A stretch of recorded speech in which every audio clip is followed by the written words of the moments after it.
Namaskarbebhyah. This is our second session of the Grantha Lipi course. We did this event last year with the same instructor, Dr. Vinod. And without any other, his introduction, you can find it on virtualvinod.com. And he has been working on Lipis, and he has a background, he's a computer scientist and with an interest in writing systems, language, and digital humanities. So without any other additional details, we will start this course now. If you need any feedback or any responses or anything, you may ask at the end of the session or ask in between as appropriate, or write to us as well. Thank you. So yeah, I think we can start. Yeah. So thanks again for coming. We did this last time and it was actually fun. The inspiration came from the Grantha Lipi. So the core Grantha team used to do this workshop like pretty much every couple of months, right? And we were like, why can't we just like replicate it for Grantha? And we did last time, and we had a good response, and we thought like we could do it again this year. To start with the session, Suganya was supposed to give a talk on why you all should learn Grantha, but unfortunately she is sick, but she has sent a recorded video. So I'll share that now. And with that, we'll kick off the session, yeah? Let me share her talk.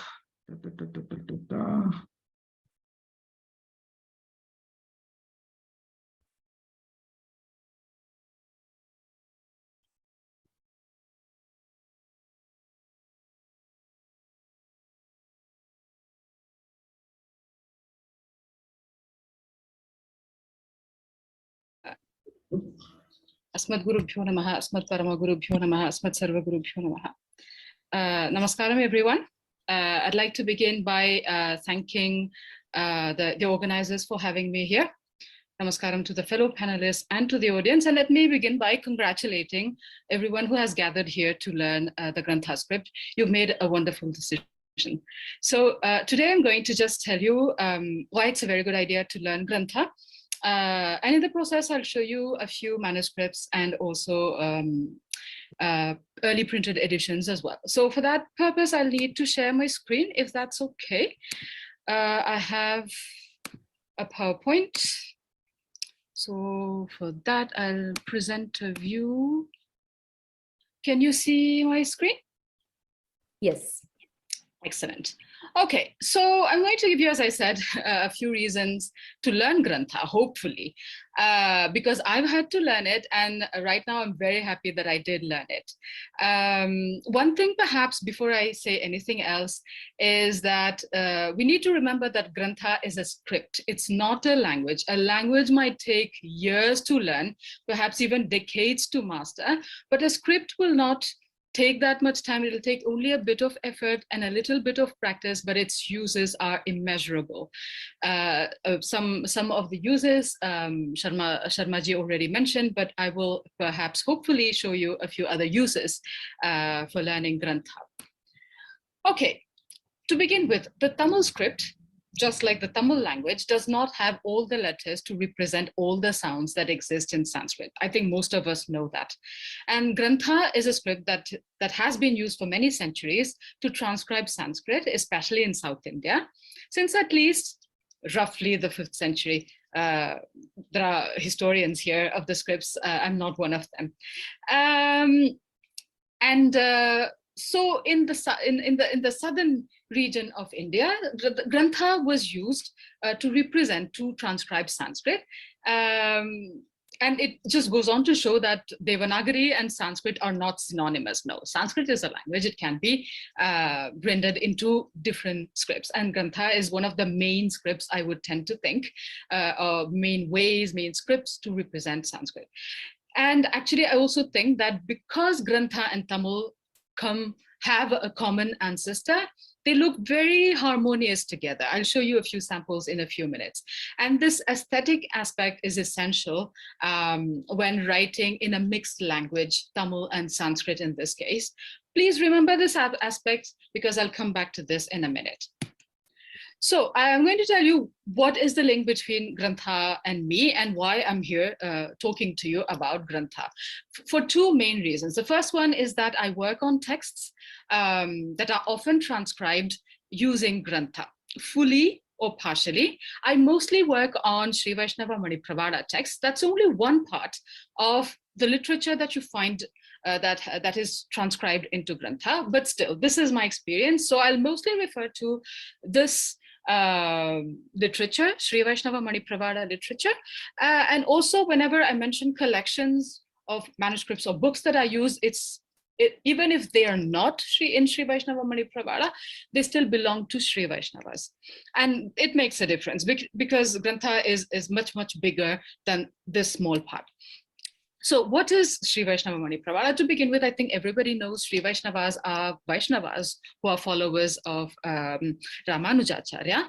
And Manipravada is a hybrid language. I mean, these people believed in the Ubhaya Vedanta. They believed in the Pramanya of both the Vedas, the Sanskrit Vedas, and what they called as the Tamil Veda, which is the Nalayara Divya Prabandham. So they wrote both in Sanskrit and Tamil, and they used also a hybrid language called Manipravada, which usually has a Tamil structure with Sanskrit vocabulary. Okay, so they mostly had texts which had both Tamil and Sanskrit. So it's very, very nice to have a very harmonious set of two scripts used for rendering this hybrid language, but not just, as I will show you. And the second reason why Grantha has been super useful for me is that I have a manuscript project that is funded by the British Library. And in my collection, there was a question, how many percent of manuscripts are in Grantha? I have no clue because I haven't seen all the manuscripts that exist. What I can say is that the collection that I use for my project, well, about 85 to 90% of them are in the Grantha script. And it's been quite a struggle to find somebody who can read Grantha, who can also catalog. And it's a very, very good thing that I can actually read Grantha, because otherwise the project would have been in sheer trouble. Yeah, so I'm very grateful that I pushed myself to learn Grantha.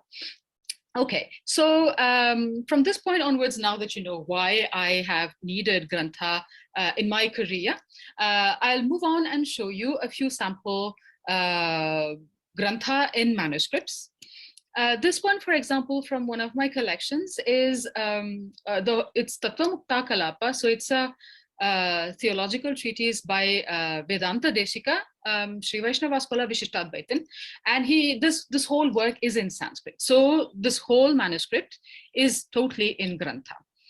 I don't know how well you can see, but it looks from far away, it looks very much like Tamil, but when you get closer, you see the differences. Okay, so again, I would like to repeat myself and say that, you know, Grantha goes beyond just Manipravada and beyond just the use that the Sri Vaishnavas had of this. But the Sri Vaishnavas definitely use Grantha quite a lot. So this was the first sample manuscript that I wish to show you. The next one, as I said, it's not just Vaishnava. So I found in one of my collections this Namavali for Shiva. So I've taken this bit and placed it here. So you have, for example, Om Ahirbudhnaya Namaha. So apparently Shaivagama related manuscripts also use the Grantha script. It's not my field, but they do exist. This manuscript, for example, it's fully in Grantha. There are also copies of the Ramayana, for example, the Sundarakanda, because people do Parayana, and it seems about 150 years ago. These manuscripts roughly are dated to about 150 years ago.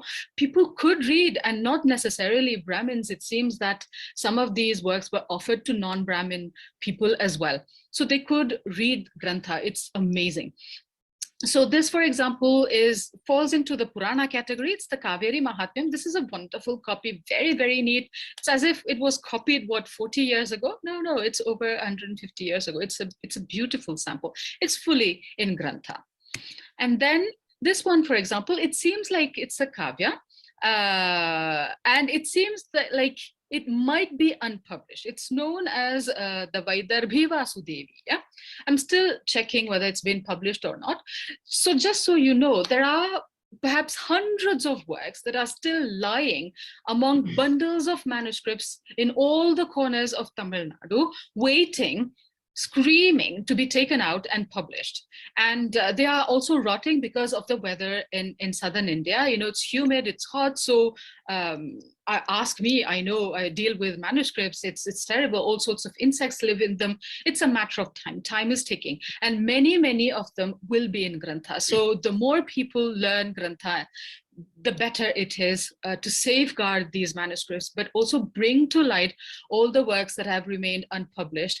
Just think of the poets who've spent their whole lives writing, composing these kavyas, etc. So this is one such work that apparently hasn't been published. As I said, I'm still checking. Okay, so it's not just about religious work. It's not just dharmic works that have been, people have been using Grantha for, at least not the Sri Vaishnavas. For example, okay, an erudite Sri Vaishnava, like other people, I'm not saying that the others are not erudite. I'm just speaking about what I know, and it's very limited. It's limited to the Sri Vaishnavas. They, for example, learned Nyaya, logic, Mimamsa, which is an examination of the Vedic text, grammar, Vyakarana, like here, this is a work, I think, of Vyakarana, astronomy, astrology, you name it. And in their collection, all these works, which are totally non-religious, are in Grantha. Because, of course, these works, most of these works, especially if they deal with Sanskritic matter, they are in Sanskrit. Of course, it's South India, so I've seen more manuscripts using Grantha than I have seen Nandinagari or Devanagari. But as I said, my experience is very limited. Okay, so here I move on and show to you a Mani Pravana manuscript. This is one of the works by Vedanta Deshika's Chillare Rahasyangar. I think it's the Tattva Padavi, if I'm not wrong. And here you will see the perfect harmonious marriage between the Tamil and the Grantha scripts. Clearly, because they have a common ancestor. I have just extracted this one line. If you can see here, you have Sarveshwaran here, which is in Grantha, Tiruvadigalai, which is in Tamil, Upayopeya, which is in Grantha, and again, Ngalaha, which is in Tamil. And here the scribe goes a bit crazy, not crazy, sorry, I should say something like idiosyncratic, because he writes Patti almost with stacked Grantha-like characters rather than write it in Tamil, because obviously if they're switching from one script to another, it's very easy to confuse the two, but it doesn't really matter because we know what he is saying. Ujjevika and then Bindum is in the next line. So as you can see, it's very, very harmonious, because I'm going to show you examples of printed editions where other scripts are used to replace Devanagari. It's not that nice looking. Okay, anyway. This is a Paduka Sahasram Savyakhyana manuscript. I'm just showing this to you because these are drawings that represent the Chitrakavis of Swami Deshikan. And all these letters that you see, they are also in Grantha. Okay, now let's move on to printed editions. Like I found this very, very beautiful edition. I think people did start publishing using Grantha, although it may have been rather a challenge to find a typesetter or even an editor who could or even would typeset Grantha, because it was not so popular as Tamil, for example. But still, some early publications do use Grantha fully, sometimes to transcribe Sanskrit. As you can see, this is beautiful. I don't know if you can see Sri Ranganatha Paduka here. This is actually the emblem also of the Sri Rangam Srimad Andavanashramam. And you can also see here, there's Grantha here, Sri Ranga, oh gosh, I don't have my glasses, so I can't really see what's in there. Sri Ranga Divya Mani Paduka. Is what it says here. Sri Ranganatha, thank you. I should wear my glasses. Thank you. Okay, so from this edition, you have the next page, where you can see all the Sanskrit passages are rendered entirely in Grantha. It's amazingly good looking. And it's, as you can see, it's 1911, but it's very well preserved. And the Tamil text is rendered in Tamil. I didn't even notice this initially because it's also harmonious. Okay, and then there are some editors around the same time, sometimes later on, who realize that not everybody knows Grantha. Okay, this is an edition of the Tiruvaimuri commentaries by, say, Krishnamacharya. It's 1925, barely a few years after the other book was published, but he realized that he's leaving people out, he's excluding people by not offering a means for them to read if they did not know Grantha. So what he does here is he gives a quotation in Grantha and he follows it up with a Tamil transliteration. Okay, so this is what this edition does. All the editors do all sorts of different things, and this is one of the ways they try to make the Sanskrit text accessible to everybody. Okay, this is an 1886. As you can see, it's older than the text that I have shown you, but here you already see the struggle of the editor. Maybe he didn't have access to a typesetter in Grantha, or maybe he thought it would keep people out. So what he does is he picks a few characters in Grantha where the Tamil cannot rightly or convey with accuracy the Sanskrit sounds. But what happens is they're not very consistent, and it's hard to be consistent sometimes. And although it looks very nice, well, it's a good choice, why not? But it still needs to use the Grantha, although it's a hybrid Tamil Grantha, so it becomes like truly Manipravana in more ways than one. This made reading easier for the Tamil people. Okay, this is a copy of the Srimad Rahasya Navanitam, also by Swami Deshikan. It's a Chillarai Rahasyam. I didn't find a date, but what you can see here is that the Grantha is used for the verses. But if you go down here, the footnote, only Tamil is used, no Grantha, not even for the Sanskrit works. They must have had their reasons. I can't get into them here. Time is ticking. I have barely 1 minute left. Okay, this is an edition of an extremely important text for the Sri Vaishnavas, for the Vishishtadvaitin, Srimad Rahasya Trayasaram, 1919. You can see that they use Grantha for the verses, but the title is in Tamil. They want to make sure that everybody knows what the book is about. Just imagine the person picking up to buy the book and realize they don't even know what the book is and then leave it aside. No, they didn't want to take the risk. And then within this, they do quote the verses in Grantha, but in a footnote, they give the transliteration in Devanagari. It becomes so complicated for the typesetter, but also for the reader. Why didn't people just go and learn Grantha? It would have been so much easier. That's what I'm suggesting to you. I think we should actually go and read Grantha. Make life easier, and it'll also look very, very nice, much nicer than this. And then, as Sharmaji pointed out, the Telugu script was used, because for political reasons, before the Tamil land and the Telugu lands were split, they were together. So Telugu was a more accessible language. So some people, this is a copy of the Guru Parampara Prabhavam, also Sri Vaishnava, fully, even the Tamil and the Sanskrit, both of them were published in Telugu because Telugu has all the sounds that Sanskrit has. They could replicate, you can represent all of them, and also most of the sounds, the Tamil sounds, not all of them, a couple of them can't. And sometimes they made the choice of rendering the whole text in Tamil, except for the Sanskrit verses. They used Tamil, the Telugu, for example. Okay, why not? After they became separate states in Tamil Nadu, they got further and further away from Telugu. It's not really a good option, and they don't really stick together, do they? And even when you look at this, it's easy for me to read. For example, I'm very, very I have much ease reading the Devanagari, so I'm really happy when I see Devanagari, but it's not aesthetically pleasing, as you can see. It really stands out. The Devanagari stands out from Tamil, which would not be the case if we were using Grantha. Okay, anyway, this is a 1980 copy of the Rahasya Trayasaram. Okay, some people decided that it's probably not worth taking the trouble. So this is an edition of the Tiruvaimuri and its commentaries. It's a 1975 publication, and the whole thing was rendered in Tamil. Why not? It makes things very, very easy for the Tamil speakers, but we lose on accuracy. However, are you going to read those verses in Sanskrit without making mistakes? I don't know. Well, this, everybody, I think, is aware of this choice of rendering in Tamil with numerical diacritics. Sthalam, you have tatu, which is ta, prabhava, pa, pa, ba, bha. Personally, I just, in my mind, it goes pa, pa, ba, bha. Okay, it's the fourth. I mean, I have to stop every time I see these numerical diacritics. Apparently, some people find it really good, very good.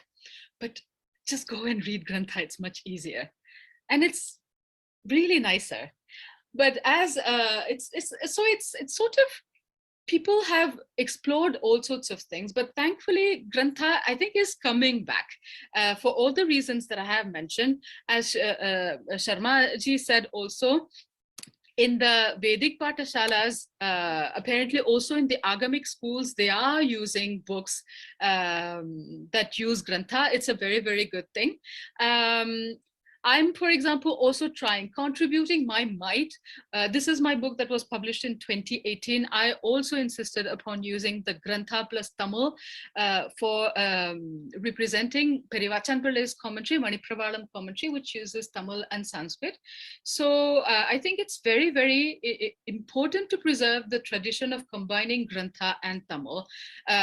Okay, it's very important also to bring these texts to the general public. So I perfectly understand people who use Devanagari or the numerical letters, because for them it's very important to bring the text to people so that people have access to those texts. But for people like me, that is important. But what is also important is to bring back into common general use this historical script. Okay, so concluding words. So if you want to work on texts that use Grantha like I do, then you'll have to learn Grantha. And if you also want to work with or preserve manuscripts, especially the ones that use Sanskrit works, I mean, fully Sanskrit or partial Sanskrit works, it's going to be difficult to do that without knowing Grantha, especially in South India. So I just imagine all the hundreds of, perhaps thousands of manuscripts that have been piled up that wait to be, taken out of darkness. So it's essential to learn Grantha. Once again, remember, it's only a script. It's very easy to learn, and just a bit of practice, you'll be able to do it. Okay, it's much, much easier to read it from a printed text than from a manuscript. But first things first, please learn it, how to read Grantha from printed text, and then you can move on and see how to read them from manuscripts. So welcome everybody. I think it's a very wise decision to come and learn Grantha, which is a very, very historical script. And please enjoy the process of learning Grantha as well, especially with Vinod. Welcome and thank you so much. All right, so that was Suganya again. She's done with Slow, so she only could send a video. If you have any questions, I'll try to answer them because we are collaborators. I work with Manipravala as well. Let me see. I have a few questions. Param, do you want to say what the question was? We can go through it. Thank you, Vinod. So I was looking at the example with the Tamil and Grantha hybrid, and I was wondering if there was a hybrid, wouldn't we say that? Wouldn't we classify that as a different script rather than saying it's a Tamil and Grantha hybrid? Technically, Malayalam is basically that, right? They took Vatterithu and Grantha, mixed it together. If you think about it, yeah, pretty much that's what we did. But yeah, because we, and at least I don't call it a script because it was more experimental. There was no sustained effort to publish in them, right? And it was just because Grantha script as such is very complicated because all the concepts and structs and everything. And in essence, right, you just need letters for the Mahapranas and the voice letters, G, G, and what's that, and the K, right?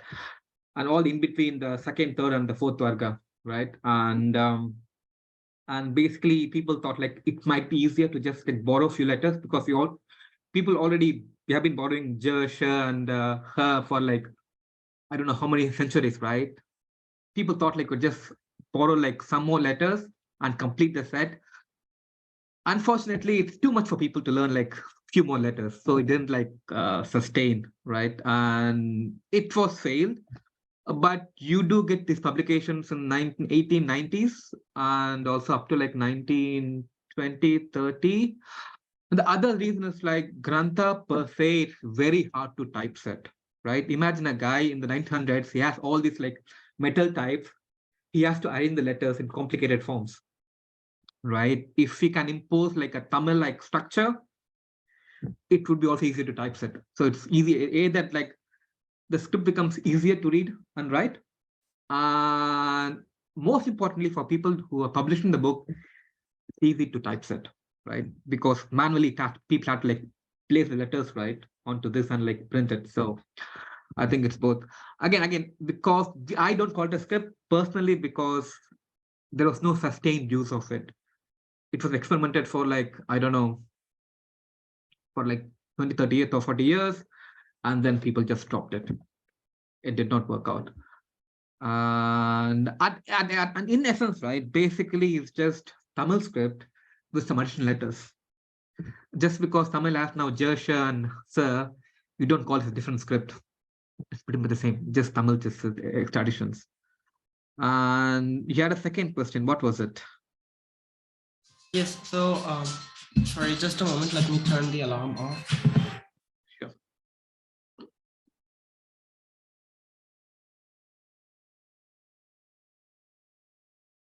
Yes. So my second point was similar to what I saw in the first one. It was the publication example, and I Right. noticed repeated usage of semicolon.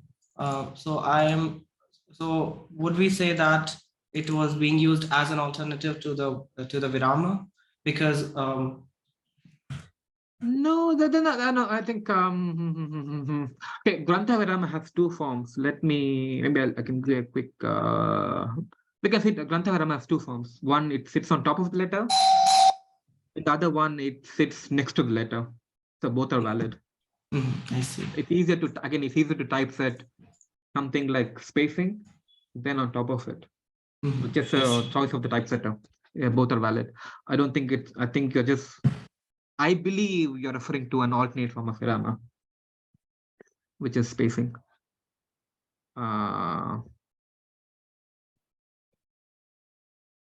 Right.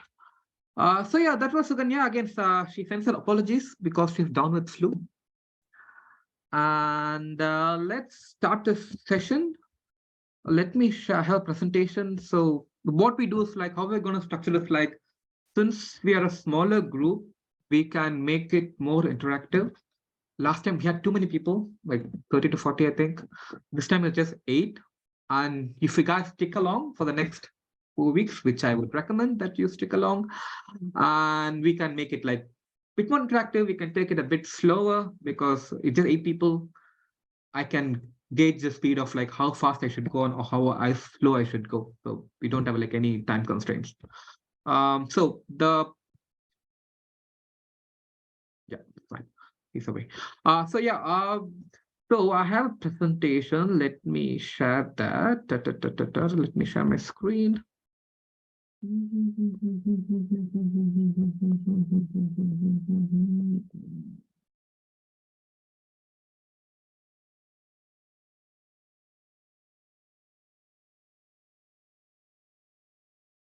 Right, here we go. No, yeah, here we go. So, right. So, yeah. Welcome to the workshop to begin with.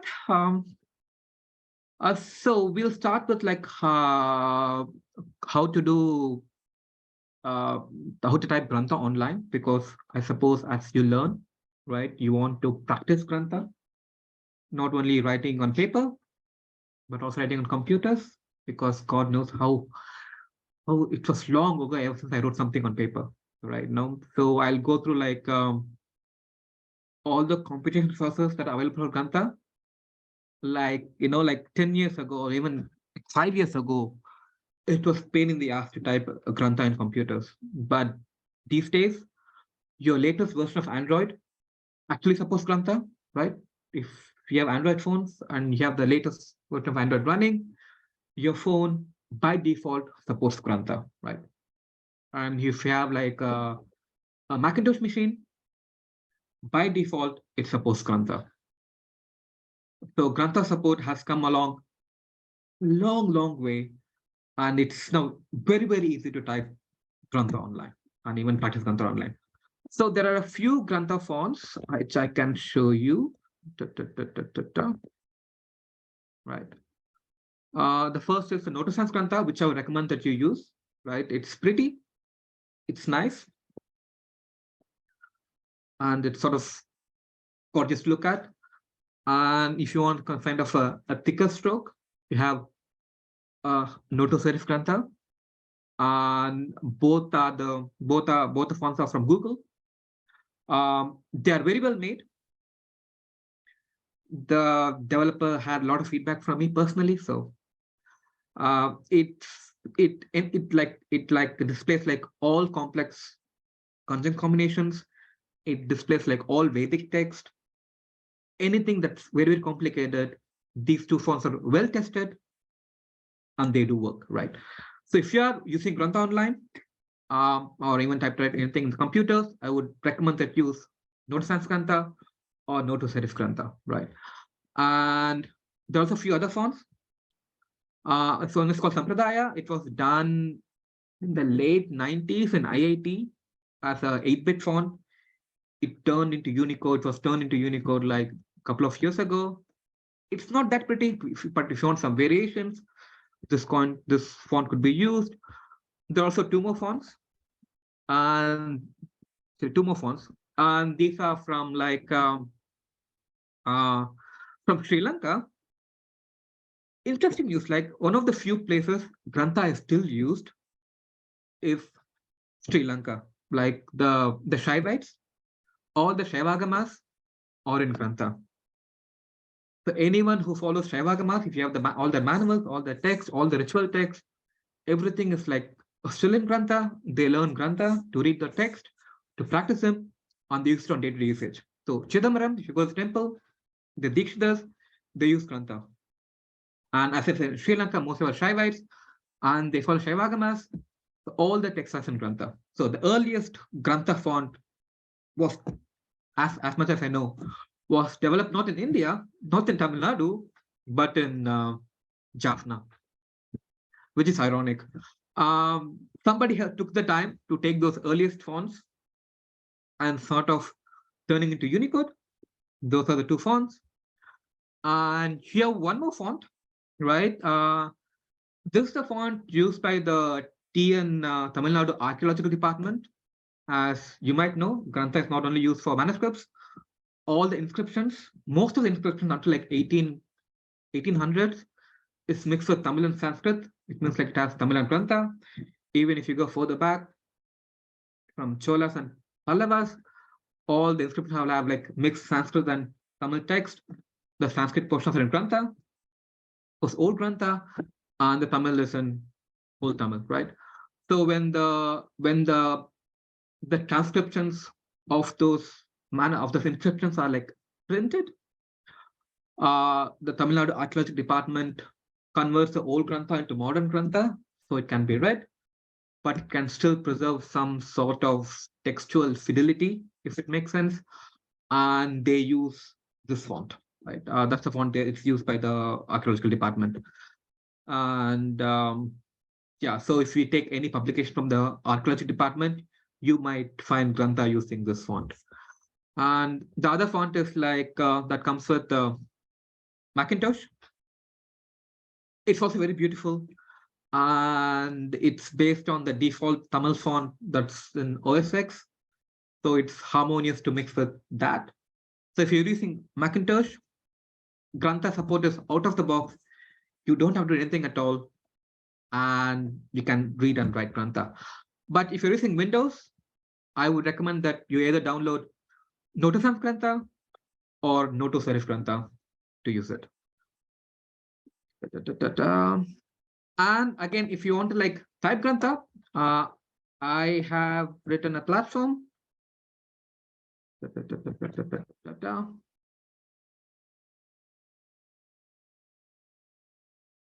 right? It allows you to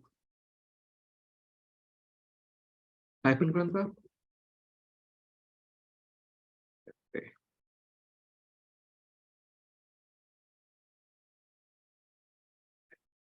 You can do lots of things if you want, like if you can change the size, say if you want to change the font.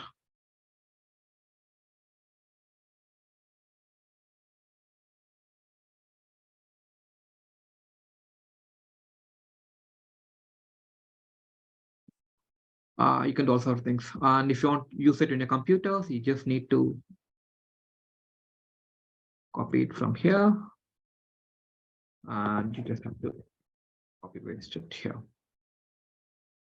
Let's see if it works. Of course, it doesn't have to change the font. Let's do that. There you go. Basically, you can type here, copy the text, and put it into Word, right? If Word, so you can do whatever you want. And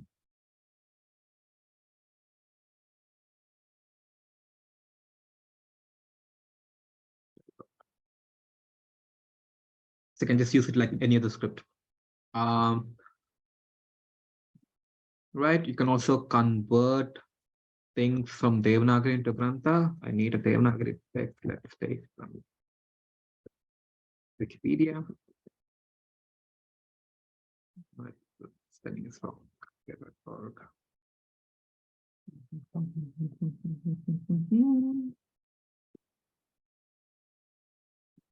Right, and you can get the converted text in Grantha.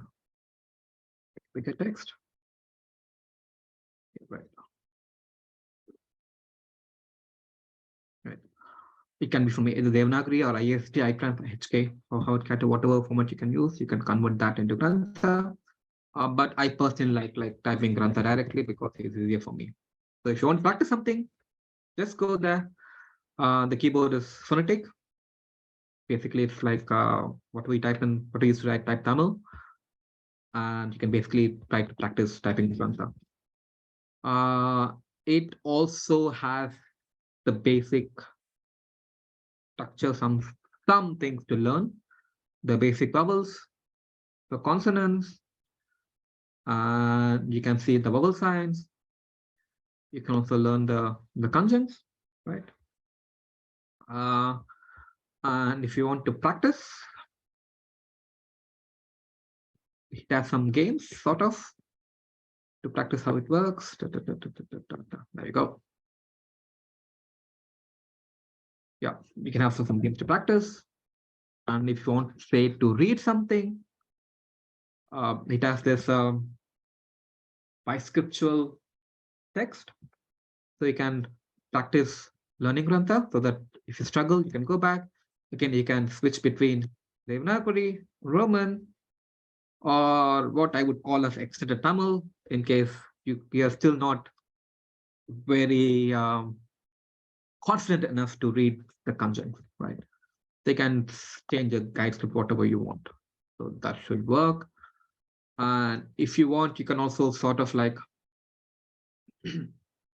download the keyboard online to type directly. That's also possible. And yeah, one more thing, of course, I can show you what Aksharmukha does, because let's see. So you can use this to convert any text into Grantha. Let's say Wikipedia.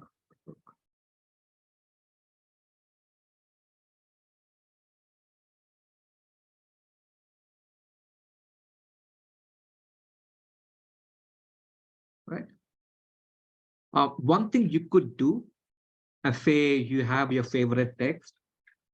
Let's go something. Let's say. Let's say you have a favorite text, I know, and you want to say practice reading it, Grantha, right? What you could do is like you go here, go to multi-script, right? Select your input script and say you want it in Grantha, and also you want it in Tamil, right? So if you do that, you have the same text in Grantha and also in Tamil, or whatever script you want to. Maybe you want it in Devanagari, or you want it in Tamil as well. So that's so you have the same text repeated in multiple scripts. So that's also very, very helpful to practice, because if you don't practice, most of the reading comes subconsciously, right? Consciously you can try to learn. The more try to look you stare at the letters, try to make sense of it, the faster the forms actually register in your head. At least for me, it works like that. So if you have any favorite text, just go here, put it here, select Grantha with like any other script you're comfortable with. Try reading it like parallelly.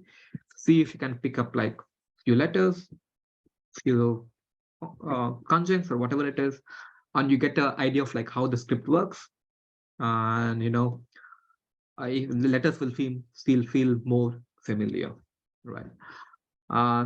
That's a computational one. So I would recommend just go to Granthavarman and just start typing. Say this is you want a car, you want car. You can practice just by typing random combinations and see what comes out, right? It's one way of like practicing things. If you want like more structured practice, again, you can play some games. I can try to memorize what you have learned. That's that.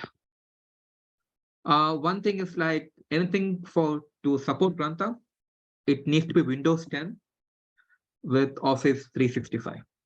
If you have something below these versions, most probably Grantha won't be supported, right? Or alternatively, if you have an older version of Windows, say you have like I don't know, Windows 8 or Windows 7. I've seen people running Windows XP, that's 20 years old. You can use LibreOffice and you can use LibreOffice to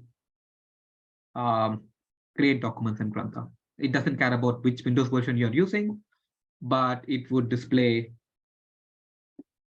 Grantha properly. But if you want to use Office, like MS Word, it has to be Windows 10 with Office 365. The older versions don't support Grantha yet.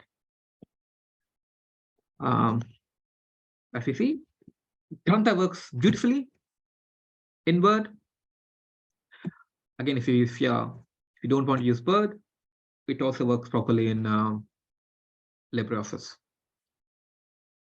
Again, if you want browsers, any modern browser will support Grantha.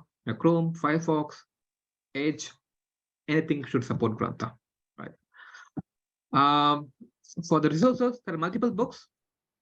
If you want to practice handwriting, the third book is really, really nice, because it shows like how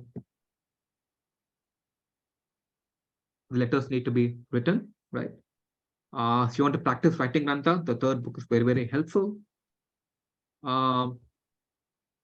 The other books basically give an overview of how the structure of Grantha works. Whatever we're doing like now, if everything other things are just in written form, right? So the end goal is to like, after 4 weeks, that you can see some Grantha text and try to make some sense of it, like proper, clean Grantha, right? It's not manuscript, it's not handwritten. It just cleanly types it Grantha. Eventually, right, if you have like some old books, right? This is the Ramayana, Valmiki Ramayana that I found in a library in Hamburg like 4 years ago. It's just sitting there. It's I think it's like 100 and 120 years old. Beautifully typeset. Looks gorgeous.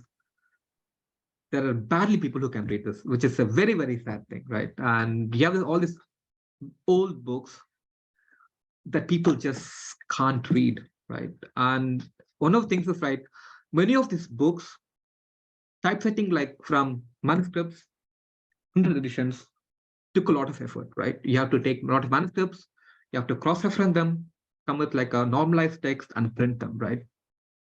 Once they are printed, it's frozen, right? And one of the reasons all the Shaivagamas, even the Vedic text, are still in Grantha, nobody is bothered to retranscribe into Devanagari because retranscribing them would involve creating more textual errors, right? Somebody did all the proofreading and everything 100 years ago.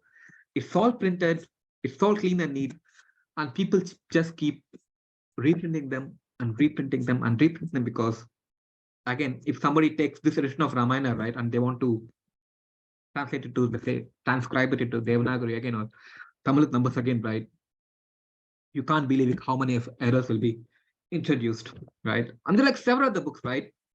They are neither republished because people don't need anymore, or no, they're just rotting it.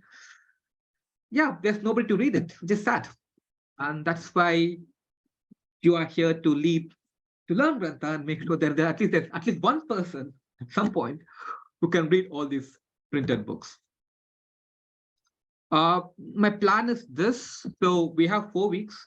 Okay, let me fix this. Not that. Right. My plan is this. We have 4 weeks, and we are a relatively small group, which is wonderful. And for the first week, we'll see a bit of the vowels. Maybe, if time permits, some consonants, right?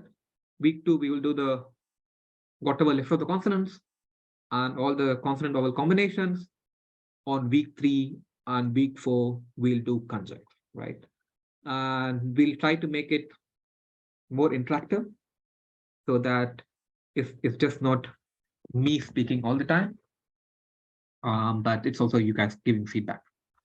I thought we could give some homework so you can practice and send whatever you're practicing to me, so I can give some feedback, whatever it is. So right, so I create an email, whatever you're practicing, whatever I want you to practice, right? Just send them over to this email. Again, it's just 8 people. I can individually go through whatever you're doing and give feedback. That shouldn't be a problem. So that's my plan for the next 4 weeks. Do you guys have any questions, or do you guys have any feedback? And this is a good time to tell them. Let me stop sharing my screen.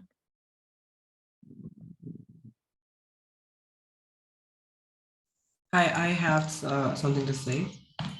Yeah. I wanted to ask if the presentation that Suganya did in the recorded video will be available to us. Yeah, it is. It will be available. Yeah. Okay. Another question I had was the Keyman based downloadable keyboard that you mentioned for Grantha. Yeah. Will that support phonetic typing? Yeah, it does phonetic typing. Okay. And finally, I want to mention something that I just tried out, which is that Grantha, along with NotoSense, works in Word 2019 as well on Windows 10. Okay, that's great. I tried it; it did not work. The Office is very, very. It works, but it doesn't work. I never understood how Office works. If it works, it's good. So, do you guys have any questions at all? Else, we can go to we'll start learning Grantha. Let me share my screen again.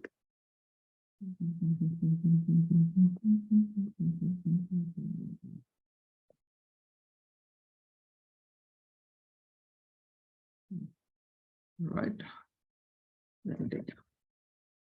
I like paint.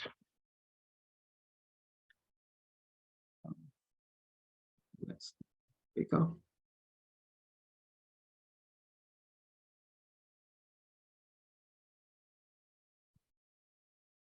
So, first question is, how many of you know Sanskrit? Just raising hands, just to guess.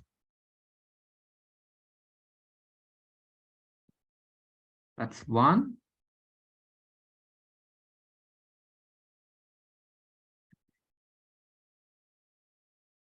Only one person knows Sanskrit. That's well and good. Like I'm connected from the two devices, so like I mean it's same name, so maybe it's yeah. Okay, so it's already, yeah. So as you know, Sanskrit has like few more vowels. Sanskrit has around like 14 vowels. So let's go through them one by one, right? You have one thing you could do when learning Grantha is like you have to understand like all the Indian scripts are from Brahmi, right? You can take any letter, you can see the similarities between all the Indian scripts. So you have to like sort of like dig into that if you're learning a new script. And that's very, very helpful. For instance, right, I'll tell the basic vowels in Grantha, right? Just as a quick exercise, right? And we can go through them one by one, yeah.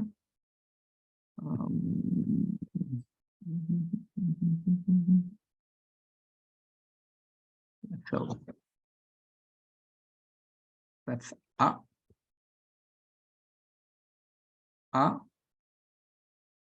E, U,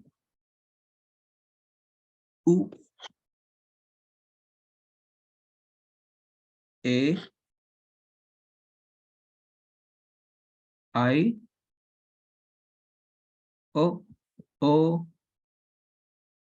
and Ow. And you have your R, L,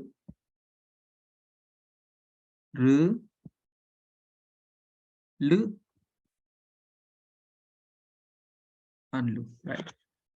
These four are like unique to Sanskrit. Again, Sanskrit doesn't have like the hraswa vowels, A and O. Well, it doesn't have the letters. It does have the sounds in very complicated situations, but they don't count as letters, right? So for normal Sanskrit, the short A and short O are not in Sanskrit, right? And the additional vowels, the R, L, and L, and they're very specific to Sanskrit, right? So one thing you can see is, right, some forms are same as Tamil, like U and U is pretty much Tamil, right? And O and Ow is pretty much same as Tamil. And E is pretty much Tamil as well, right? And basically all you need to learn new is like, that's 1, 2, 3, 4, 5, 6, 7, 8, and 9, right? So let's start with the first letter. That would be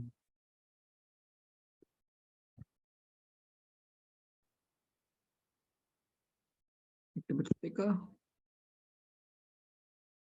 So,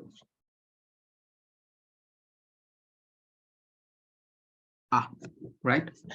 Again, it looks different, but look at this. You have Tamil A, right? If you think about it, right, it's basically the same form in different way.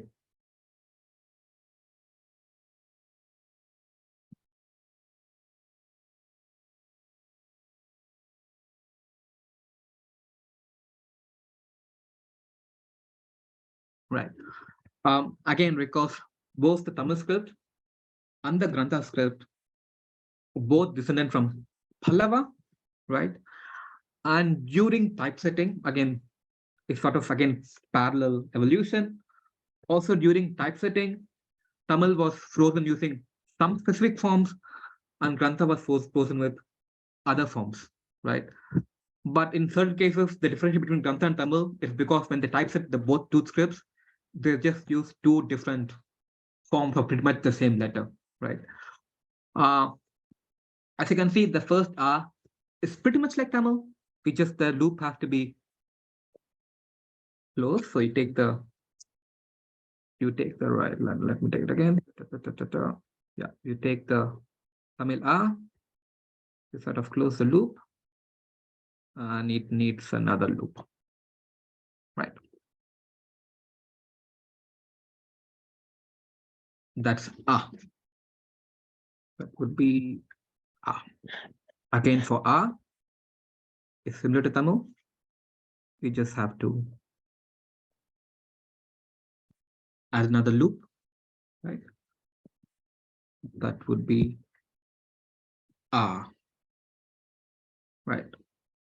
All you have to sometimes you have to is like look at the letter, squint slightly, and see what's the closest looking Devanagari letter or Tamil letter, and you can get the similarities.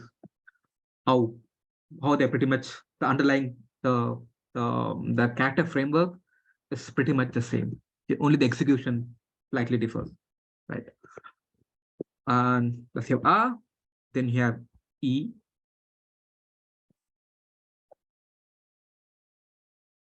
It's different. Don't ask me why. That's what it is. And that's E. And you have E.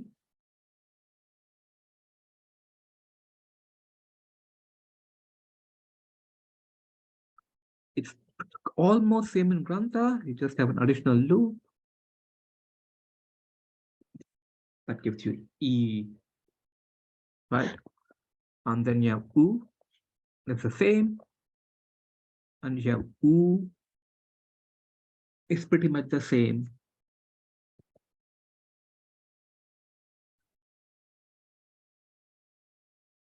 And you have A, which looks slightly bigger. But if you see that if one attempts to write it fast, it becomes like this. One quick tidbit, the Tamil forms of A and O are slightly modern. Old Tamil did not have it because in Old Tamil, you had A and A and O and O. Actually, this is what used to be written. So the modern forms of like this becoming short and this becoming long is pretty much post 18th, 17th or 18th century. The actual old forms are like they just used to have a dot to show that it's short. If you remove the dot, it used to become long.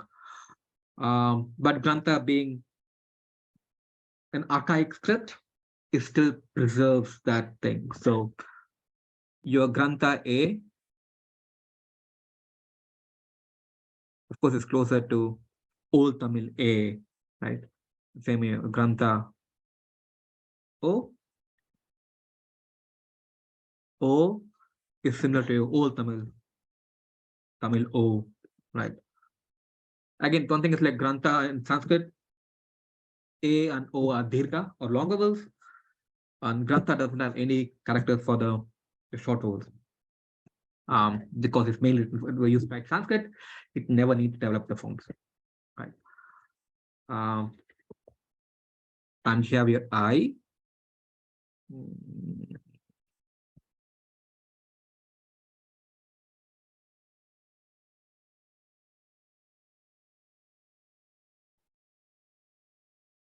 Right. Again, I don't know how much you know Devanagari.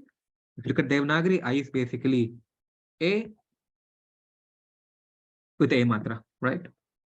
Grantha pretty much reflects that because in Brahmi, I was basically A with a matra, right? And Grantha sort of preserves that. In Tamil, A, this got fused, but you can see some random soft in modern Tamil line, right? It just became one fused letter in Tamil. And you have Ao, right? Let's go that. Which is same as pretty much same as Tamil, right? And one more thing, again, right? So in Grantha typesetting things, in Grantha typeset, O is mostly like this, but sometimes people typeset like this. Again, right? It's just typesetting preference. It's pretty much the same like now. right? And for some reason, Grantha typesetters chose a form that's pretty much different from Tamil. But as you know, when you on attempts to write like this, it does end up written like Tamil. It's one of those artificial differentiations that was like sort of introduced when Grantha was typeset. That's O, and I said you have ow, right? So let's do that again. You have a,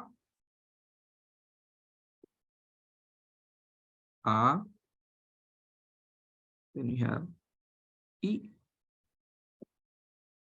then you have e, then you have u, which is the same, and you have a, and you have I.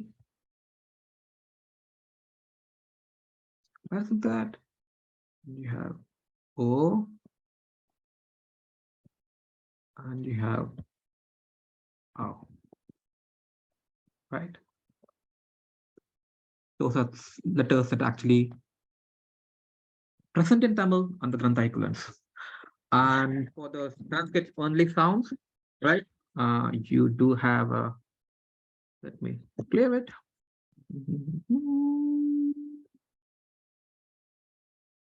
So you have your ru,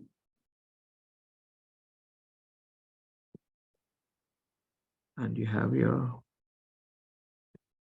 ru,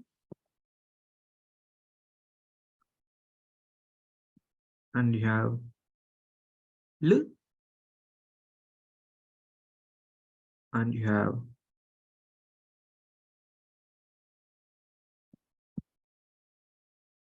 lu, right? So when you see the word, when you see the right word Krishnan, the ru sound, which is neither ri nor ru. Of course, in Tamil we write as ki ru, but when you pronounce it, it becomes kr. So that is basically this one, and you make it longer, r, you get this, right? And since you have r and l, there are also the la counterpart of it, which is l, which I think appears in only one Sanskrit root, which is klip, and you get klipta, pariklipta based on that root. So it appears in just one pretty much one root, which is clip. And you have the longer counterpart, l. From based on what I read, it's basically completely artificial. Grammarians thought, you know what, there is r, there is r, there is l. It should also have a like a longer counterpart. So you have l. And I think it has one dhatu, which is, if you can type it, which is gamlu. But many of these dhatus are just like made up.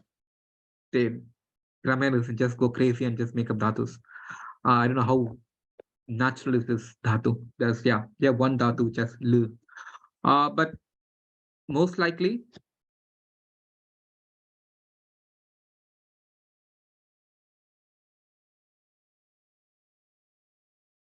okay, I'm not wrong. Okay, right, yeah. Let's do it again. Control 0. You just have to work with.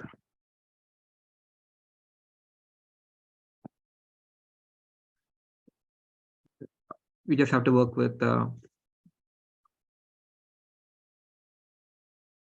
I just have to work with. Very rarely you'll find like r and lu. You won't find it at all. It's unless you're reading some grammar book, you're not going to find other letters, right? So this you'll find it all the time. Depending upon what Sanskrit book you're reading, sometimes you might find r, but lu and lu, like most probably you're not going to read it. So just read it like let's write it one more time in order, right? If you have a, e, u,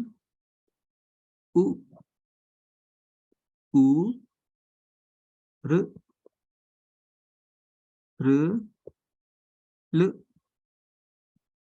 l, a, I, O, and ow. And these are the swaras. Of course, we have two ayogavahas. That's your anuswara, and your visarga, right? I can write anyway. All we just have to learn like pretty much 5 different forms. That would be this, this, and this, right? Maybe this as well.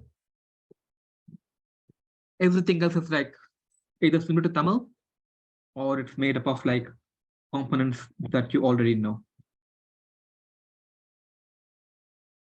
What does the dhatu mean in Kamlu? Oh, dhatu is the root word, right? Grammarians try to like take, well, like, I don't know, I'm going to say like go, right? Gachati, right? The root would be gum. That way, the root word is called dhatu. And most of the time, the dhatus are natural. And sometimes to generate certain forms, you back form the roots so that you can generate the letter that you want, the word that you want. But the Tamil doesn't have it. Tamil, it would be pagudi, but Tamil doesn't have the concept of dhatu. Tamil word derivation is like slightly different. Because it's agglutinative, you just put components together. But Sanskrit morphology is like slightly complicated. So they need dhatu. They do lots of operations grammatically to derive the form that you want. And the whole of Panini about like working with dhatus and like how to add all these affixes and suffixes and then, you know, generate the correct grammatical form.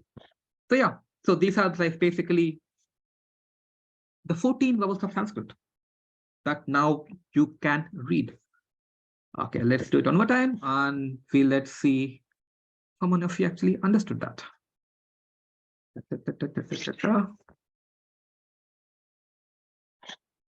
So,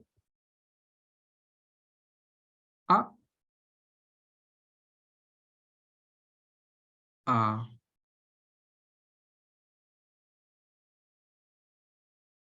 e,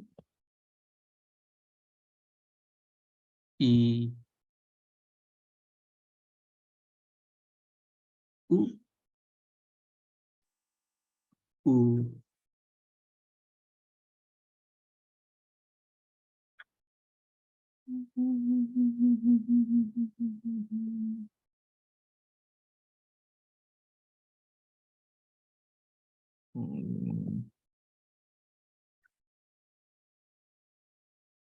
then you have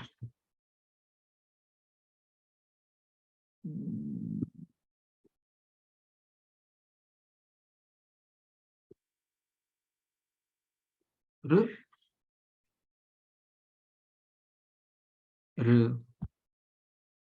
l,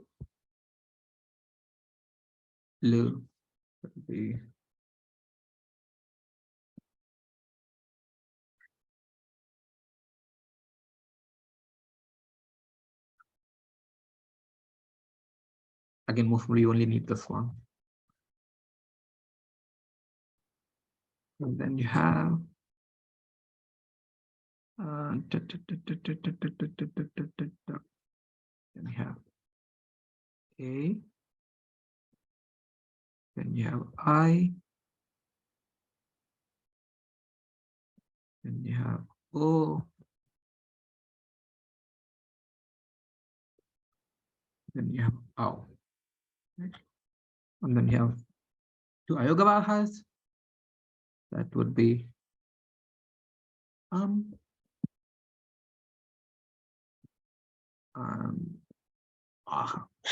Right. So let me go to this thing again. So if you go to the third book that I've shared, you should have all the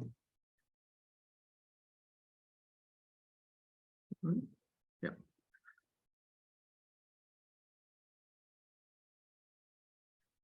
You should have all the letters, how to write them.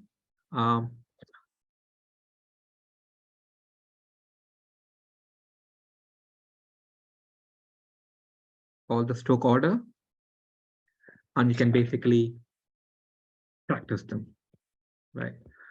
And again, I'll send over all these things to the Vidya will share it again. In fact, 1, 2, 3, 4, 5, 6, 7, 10, 11, right again.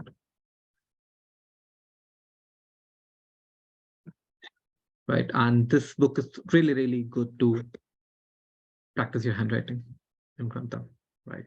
Because the more you practice, the more the forms will register, right? Let's do something. Yeah, before I sign off the vowels, do you guys have any questions for the vowels? Or is everything fine?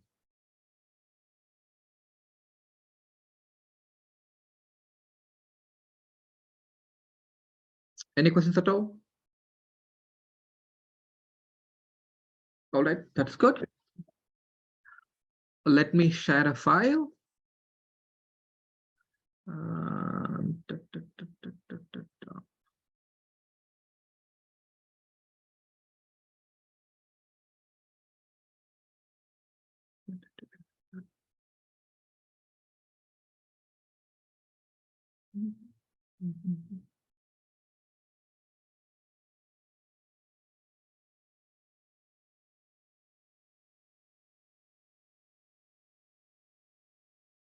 I think you should be able to connect. Let me.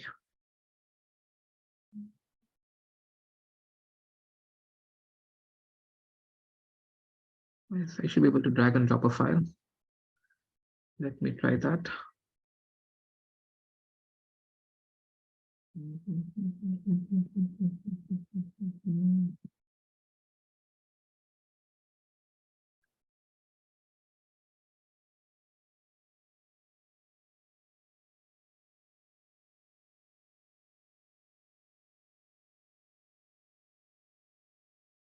Apparently, I can't drag and drop a file. Let me upload it somewhere. I thought I could just. Oh, let's do this using whiteboard.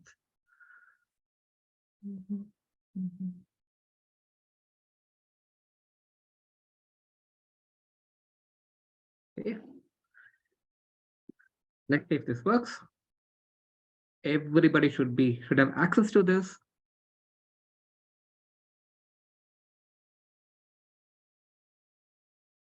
Right. Does anybody want to write the letter R?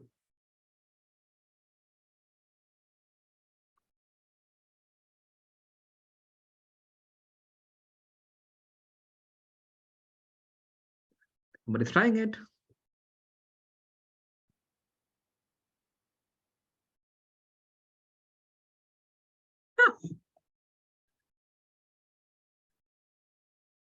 That's good. Does anybody want to write the letter A, the Dirgha letter A?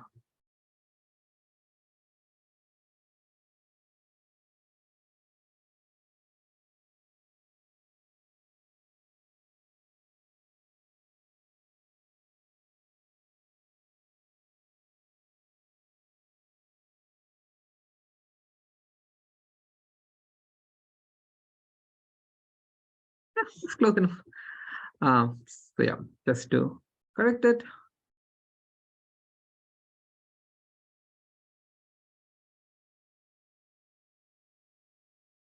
Right. This would be possibly the but that's a different thing. Yeah. So basically, it's like it just needs one more stroke, like the Tamil right? It's like Tamil have one. Grantha also has an additional stroke that sort of goes around. Let me clear this, right? Okay, let's try one more thing. Let's try. So, what's this letter? You can either write the Devanagari equivalent or the Tamil equivalent. Both are fine. Okay, that's Devanagari. Anybody wants to write the Tamil one?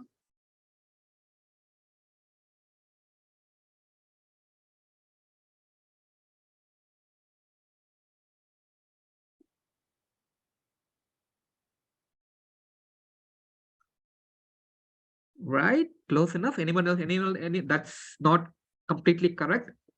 Anyone else want to try again? It's not A.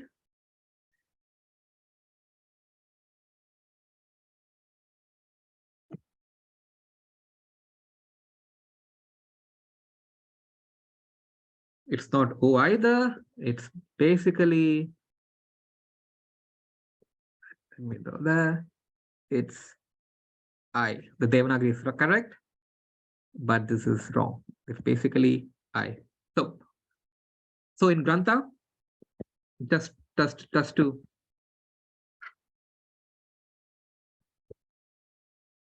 in Grantha, right? So to write I, you take A and put the vowel marker A, Pottakumba, right? So this would be A, but this would be I, right?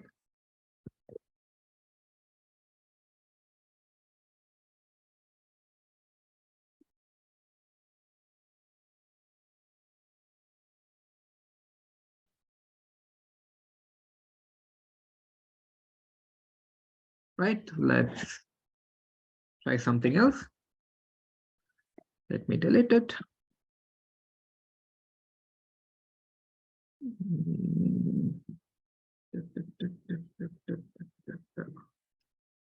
Right. Does anybody want to write the letter OW?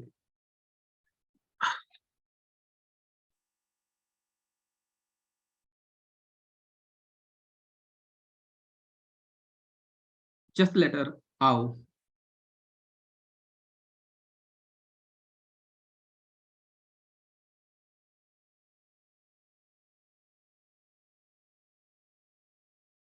Oh, that's good. This, yeah, just it's not completely wrong. Just a bit of feedback. So usually in Grantha, I know in Tamil we do this, the whole thing, right? In Grantha, it's just like one stroke down. That's it, right? You just don't go the whole thing down, but basically go like this and just write one down. It's simple. Of course, in handwriting, people usually tend to do this, but it's not like as curved as what's typeset in Tamil, as I say. But in handwritten Grantha, it's usually you don't see the difference because this is basically the curved form of this one, right? That's good.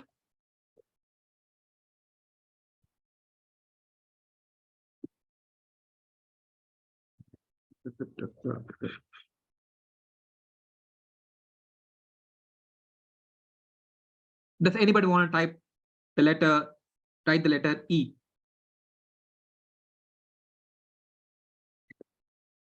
The Hraswa letter E.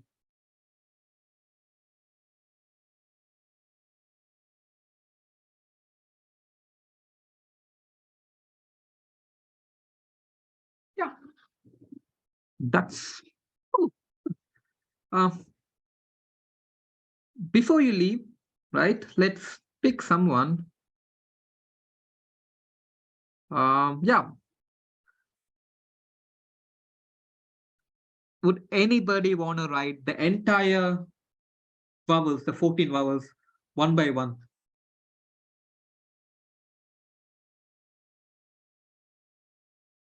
Arangarajan wants to try. Let's see. It's fine. It can be wrong. I will fix it. It's fine. You guys are learning. Just give it a go.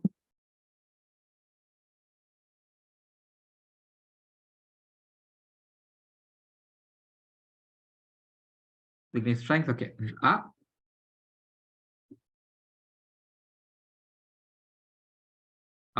Right. Good. E.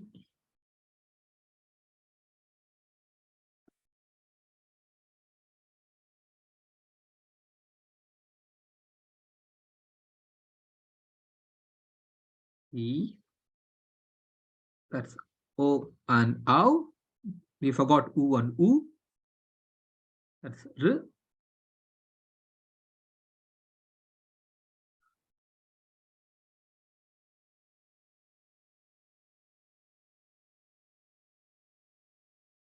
That's U and U. Yeah, that's fine. A and I.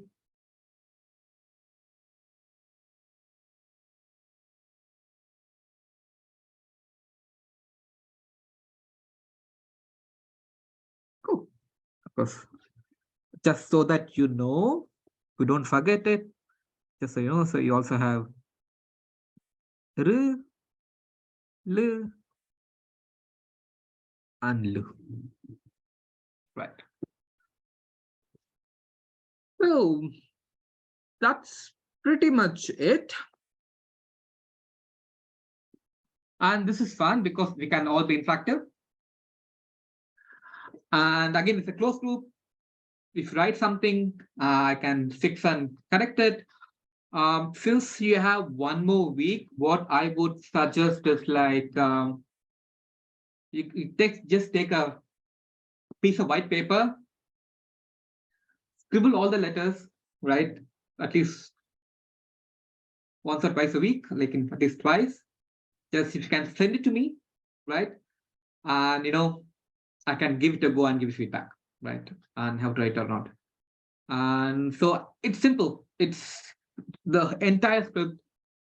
It's very, very simple. It's even simpler if you know Tamil, right? Because both have the same base. And it's not like, yeah, you're going to learn a new script. It's like basically Tamil slightly improved with an additional bit of complexity. And hope you guys come for the next 3 weeks. And that's it. It was started for an hour and a half. It's already an hour and a half. Before I close the session, do you guys have any questions at all? I have a question. So you mentioned that we can scribble them and send them to you. Do we have a group chat or should we email them to you? I could do a group chat. So what's popular in India? WhatsApp or Telegram? I think WhatsApp is more popular here. Okay, right. Just email it to me, right? I'll send you. I think Vidya should send you the presentation. And basically, I am not a big fan of group chats. It's hard to moderate them. Right.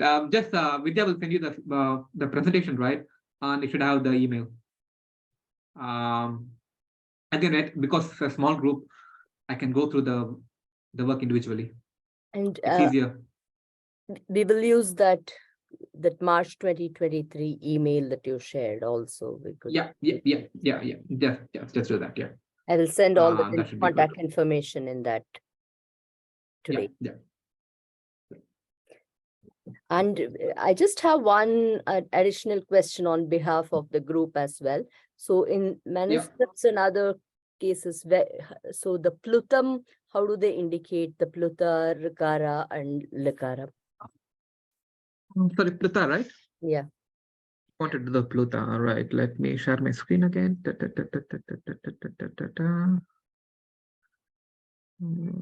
I can go to the whiteboard, right?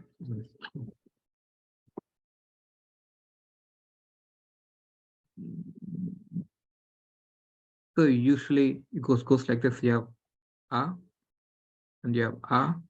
If you want Pluta, you can do this. It means like, and go up to like 3 or 4 matras. But usually, right, people tend to write the numbers like 3 or 4, but in Grantha, to how many matras it should be like elongated. But you do have Pluta mark that sort of looks like a scribble, but you only find it in manuscripts or you're printing Vedic text. So it does have a Pluta mark. Thank you. Again, one more thing is, right, what we are focusing here, let me stop the screen again. What you're focusing here is printed Grantha, right? When Grantha was typeset from manuscripts to print, Grantha was like simplified a lot, right? Somebody took an effort to simplify Grantha, right? In manuscripts, we find more complicated, more cursive forms, and printed Grantha doesn't have that. So don't expect to go, take a manuscript and read it. Most possibly you'll be lost, because what we are reading, or at least what people are using now, is sort of reformed Grantha, right? Again, things happen, because if things get too complicated, it's hard to typeset. So people have to make the decision and typeset it. So simplify it quite a bit. But once you know this, right, we can just go back and sort of relearn how manuscripts are written. And that's always possible. So yeah, this again is basic step, right? Once you do the manuscripts, you can go a bit further back and do the inscriptions, right? You can basically extrapolate backwards in time how the script works. I have one question from whom? But it's the Avagraha. It's not Pluta, it's Avagraha. Yeah, sorry, I think I misunderstood. Yeah, that's Avagraha. Pluta is like, so letters, right, either have like one matras or 2 matras, and Plutas indicate letters that have more than 2 matras. So in poetry, right, the meter sometimes demands like it should be like 3 matras. In Tamil, it's called alabade. I don't know how much you Tamil. Tamil is called alabade, and Sanskrit is called Pluta. In Tamil, what we do is like we just put the vowel letter next to it to make sure it will be elongated. But in Sanskrit, usually you put the numbers, or you have the mark to show that you have to pronounce it longer than the usual length of the letter. That's it. Again, thanks for coming, and do send me your handwritten notes, whatever you're practicing. So I have few files. We can go through the vowels one more time, right? Just play a small game, right, so that we have in par with the vowels, so we can move forward. And I think Vidya can send you the file. I tried sharing the file here, but Zoom does not allow me to drop files unless it's in Dropbox or OneDrive. So yeah, that should be it. So that's it. Thanks again. And so yeah. And I'll see you guys next week. Yeah. See you. Thank Thank you.